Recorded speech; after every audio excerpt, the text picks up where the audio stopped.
পুরোটাই অসত্য বলছে। এই বাংলায় তো কোনো বোমা নেই, কারণ মমতা ব্যানার্জি 2022 সালে 21শে মার্চ বক্তৃতা দাঁড়িয়ে বলেছিল পুলিশ কমিশনারকে, এসপিকে, যে এই বাংলায় একটাও যেন বোমা না থাকে, সব বোমা তোমরা সিজ করে নাও। তা সেই দিন তো বোমা সিজ করে নিয়েছে, বোমা তো নেই।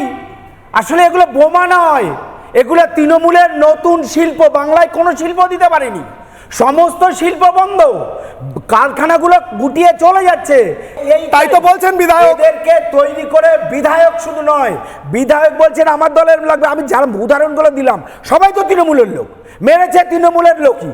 তারা এই শিল্পটা এবং এই যে ট্রেনিং পর্বটা বাংলায় মমতা ব্যানার্জি গভর্নমেন্ট স্পন্সার্ড এক প্রকার টেররিজমের ট্রেনিং সেন্টার চালাচ্ছে, যেটাকে আগামী দিনে ভয়ানক জায়গায় মমতা ব্যানার্জি এই পশ্চিমবাংলাকে নিয়ে গিয়ে পশ্চিম বাংলাদেশ বানানোর কারিগর শুরু করেছেন। কারণ ওপার বাংলায় যেভাবে সনাতনীদের গতকালে মরতে হয়েছে, ঠিক এপার বাংলায় সেই ট্রেনিংটা মমতা ব্যানার্জি দিচ্ছেন এবং তৃণমূল কংগ্রেস তার ফল হাতে নাতে পাচ্ছে।